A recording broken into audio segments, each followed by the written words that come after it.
The rule has already been suspended. No. Right, Honorable. It has already been suspended. Right, Honorable, if you could listen to me for a minute. Actually, we are challenging the result you have declared, Right, Honorable. Inside the chambers of the Parliament of Uganda, a controversial piece of legislation is introduced. The Protection of Sovereignty Bill 2026, tabled by the Minister of State for Internal Affairs, David Muhoozi. It faces a number of challenges which threaten our ability to self-govern in the absence of a sovereignty-specific law which this law seeks to address. And these include preventing undue external influence, regulating foreign funding, safeguarding national security, filling legal gaps. The bill carries a powerful promise to shield Uganda from foreign interference. But within days, the promise turns into one of the most intense political battles the country has ever seen in years. Now the domestic threats against the sovereignty of the people of Uganda are not captured here.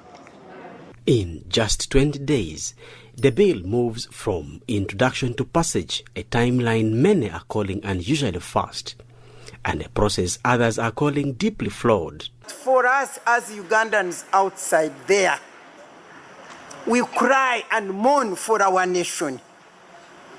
And when you came out with this bill, the hurry, Kwago called it fast tracking. Me, I'm not good in those English. I speak the local one. Me, I say the hurry, the speed with which you were running with it created an impression in our hearts that there must be ill intentions behind the bill. By April 30th, after nationwide public outcry, the government is forced to amend key provisions, including a controversial clause that initially classified Ugandans in the diaspora as foreigners.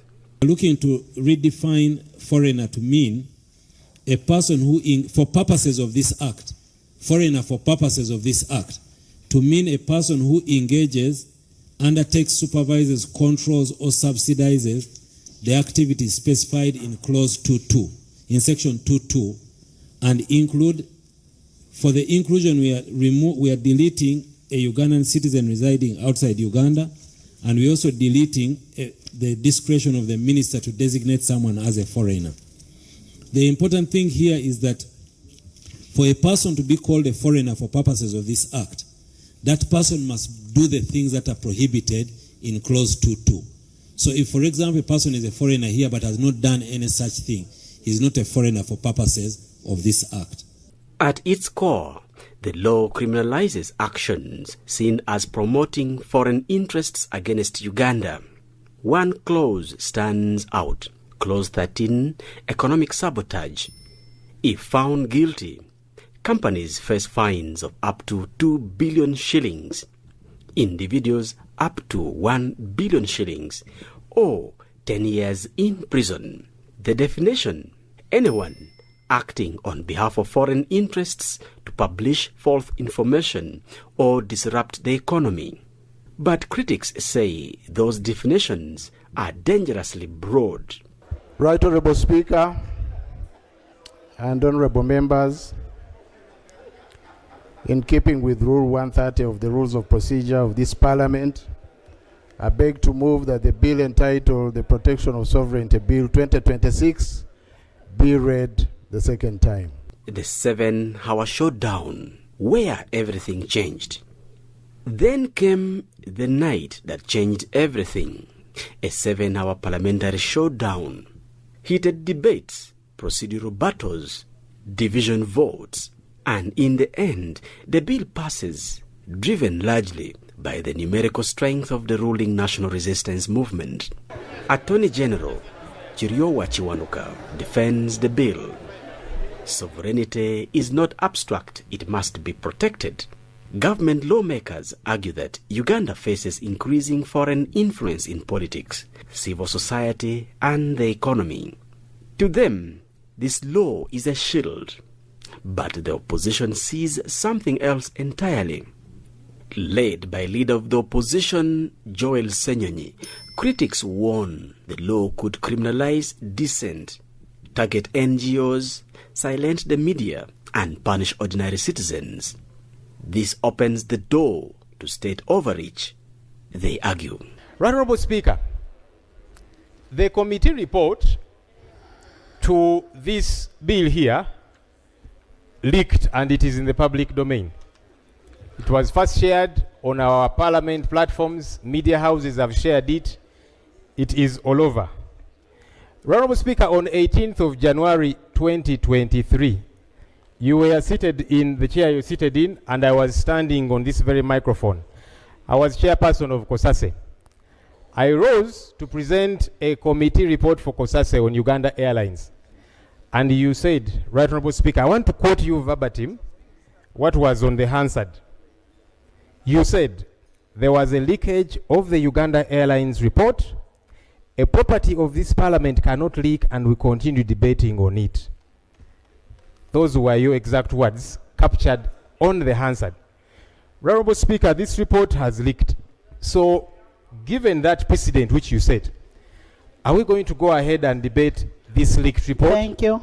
Then came one of the biggest flashpoints, the suspension of Rule 170, a key parliamentary safeguard moved by Government Chief Whip Dennis Hamson Obua. And as such, it can be suspended.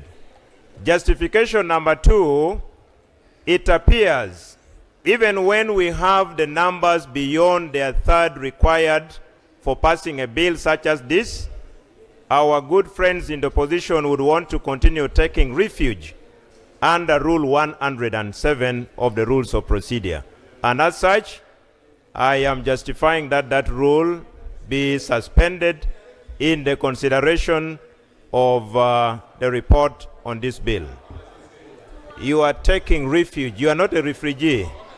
I put a question that Rule 107 be suspended to aid efficient consideration of the bill. Those in favor say, and the contrary nay. The ayes have it. Right Honorable Speaker, again, in consonance with Rule 107, 40 members are standing up because we believe it is the ways that the rule has already been suspended. No. Right Honorable. It has already been suspended. Right Honorable, if you could listen to me for a minute. Actually, we are challenging the result you have declared, Right Honorable. This decision fast-tracked the bill by passing deeper scrutiny and limiting public participation.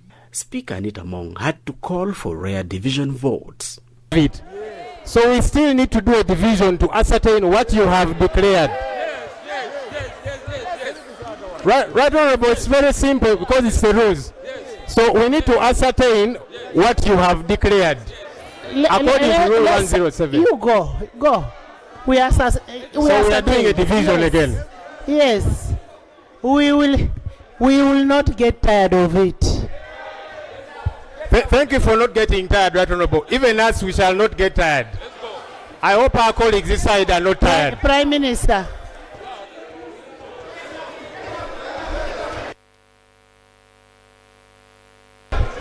This is the last one, and we shall have it.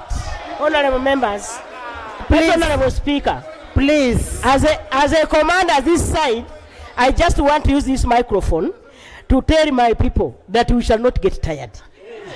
And it is going to be done today. Whatever play. They told you to get out, not to come to the microphone. So you go. They told you to get out, not to come to the microphone and make noise. Go. Go on your sides.